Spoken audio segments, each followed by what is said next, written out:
Olá meus amigos e minhas amigas, estamos aqui para mais um vídeo e dessa vez eu vou trazer para vocês se vale a pena ou não investir no MXRF. O que eu quero falar para vocês é o seguinte, de primeira, que antes de fazer qualquer investimento, vocês primeiro estudem, né? Esse vídeo aqui não vai ser uma recomendação de compra, de venda, de nada de ativo, pois eu não sou analista, né? Não posso fazer isso, só vou estar apenas analisando um fundo imobiliário que eu acredito que possa estar ajudando os senhores, tá bom? Nessa análise. Então a gente vai começar aqui, né?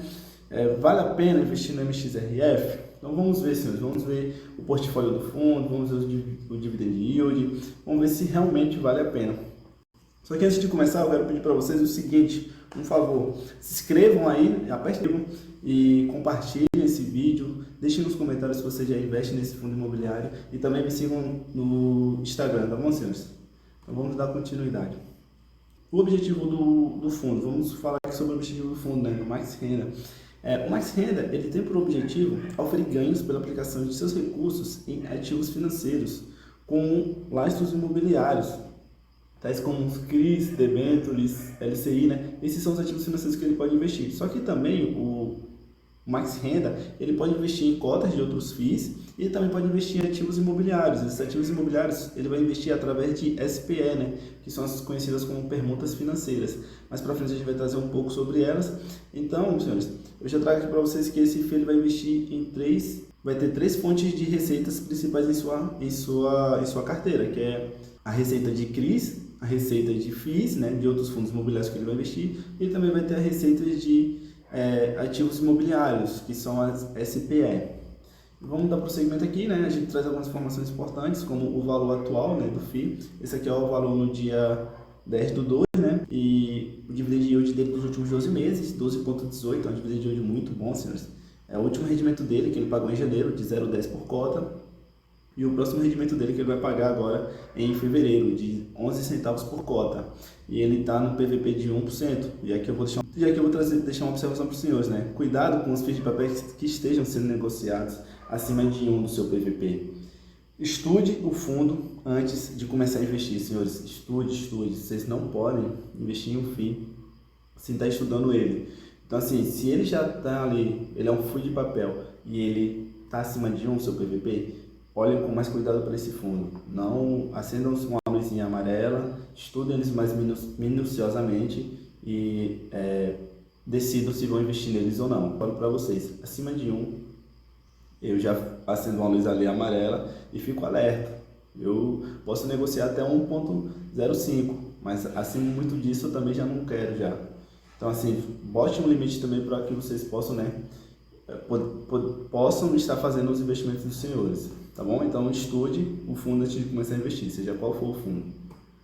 E aqui eu vou trazer alguns destaques do relatório, como aqui já vem dizendo, né? Ele é o fundo, o Max Renda, né? Ele é o fundo mais negociado na Bolsa de Valores hoje. Ele é o fundo mais negociado segundo a própria B3. Então assim, isso nos traz mais uma segurança, né? Por ser o fundo mais negociado. E ele também é um fundo de base 10, né? Como vocês poderão ver, o valor dele é de R$10. E aqui também, né? A gente vai trazer o portfólio do fundo, como eu falei para vocês. O fundo visa a alocação de 80% do seu PL em CRIs, com bons nomes, né, de crédito. Então, assim, ele sempre vai estar buscando bons nomes, então ele vai ser um FII. Em relação aos seus CRI, vai ser um FII high grade, né? Ele não vai ser um high yield, que vai buscar altos rendimentos. Ele vai buscar bons nomes de crédito. Isso logo nos traz que é o seguinte, se ele está buscando bons nomes, ele está buscando bons pagadores, e bons pagadores eles conseguem crédito mais barato. Então, sim, os CRIs deles serão mais baratos, né? Ele vai receber menos nas suas operações, porém com mais segurança. Ele também traz para a gente aqui que até 20% do seu portfólio vai ser investido do seu PL, né? Será investido em permutas financeiras, que foi o que eu falei para vocês, né? A permuta financeira, senhores, nada mais é do que... Então, senhores, as permutas são o seguinte: ela é uma construtora, né? Ela vai construir um residencial e ela vai buscar por investidores. Esses investidores que eles vão buscar, eles vão dar algo em troca, né? Por isso que vai chamar de permuta. Então assim, eu vou entrar com dinheiro, né? Eu, investidor, vou entrar com a grana e ele, né?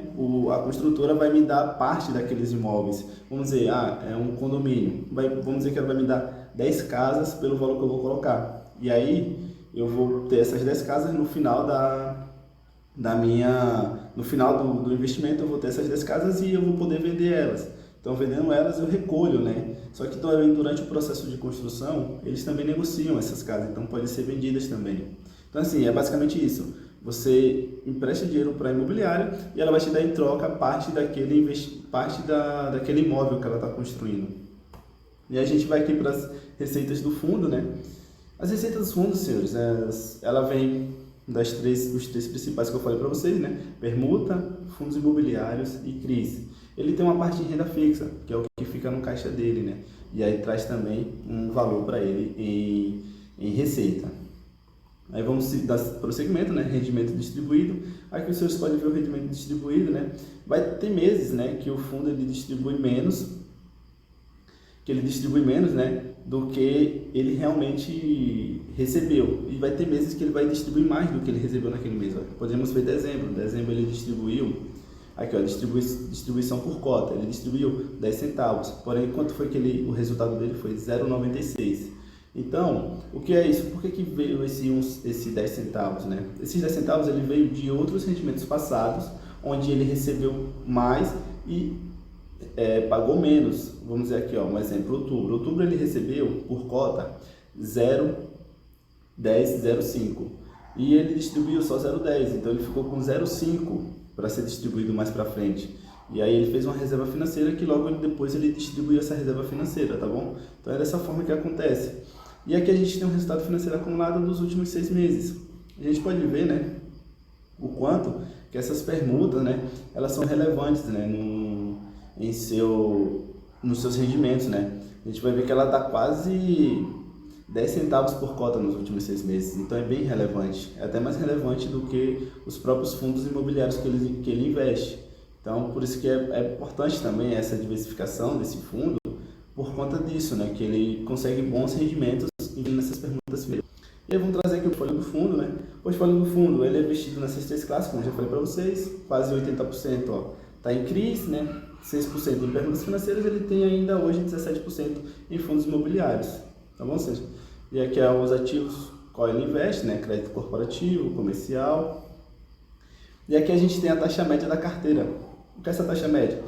O quanto, né, que cada ativo da carteira dele, colocando CRI, colocando CRIs, né, colocando as permutas, o quanto é que é o investimento, né? Aliás, quanto que é o investimento não, o quanto ele recebe por cada investimento dele, a taxa média de cada investimento dele. Então ele tem uma taxa média de CDI mais 2,70, ele vai ter aqui ó, IGPM mais 5,76, vai ter IPCA e INCC mais 7,207. Então essa é a taxa média dele, ó, uma boa taxa média, né? Ele tem um LTV médio de 51,32. O LTV, senhores, é nada mais nada menos assim que o risco do fundo, né? Daqueles ativos do fundo dá calote nele. Então, aí vamos dar prosseguimento, né? Aí sobre a carteira de CRIs, qual a maior parte, né, está indexado, né? Ele tem 52% em IPCA, tem 47% em CDI, em pré-fixado e IGPM, né? Ele tem os outros restantes dos investimentos dele. E aqui a gente vai trazer também os setores, né? Quais setores ele investe esse fundo, né? Quais setores ele investe, né? A gente vai ver que ele está investindo em vários setores. Aqui a gente vai ver malls, shoppings, né? Então temos vários setores. E aqui temos o vencimento do contrato dele, a duração média de cada contrato dele. E o prazo maior dele, né? O vencimento, né? 63% dos CRIs dele está vencendo para depois de 2029. Então assim, é bem, né, no longo prazo. E a gente vai trazer aqui a exposição da carteira dele de FIIs, né? A carteira dele de FIIs hoje é composta por 17 fundos, então ele investe em 17 fundos na carteira dele de CRI, né? Naqueles 17% lá, sendo que as 3 maiores posições são esses 3 fundos aqui, SPVJ, LPNP11, né? E GTLG11. Então são esses 3 fundos as maiores posições dele, né? De 17 que ele tem em sua carteira. E aqui a gente vai trazer sobre as permutas dele, né? Quando ele traz. Ele aqui ele explica que a receita, né, das permutas, por mais que ele vai recebendo no início, aqui a gente pode ver o lançamento do projeto, é onde vai entrar só 20% do fluxo dele, E aí, durante uns 3 anos, ele vai estar só recebendo 20% do valor daqueles imóveis.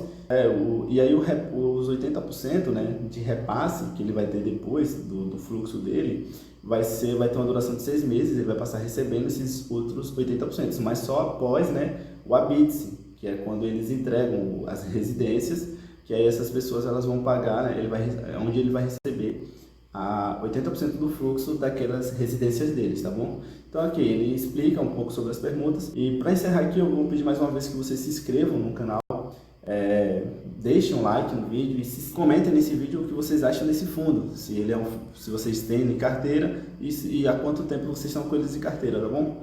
E eu fico por aqui.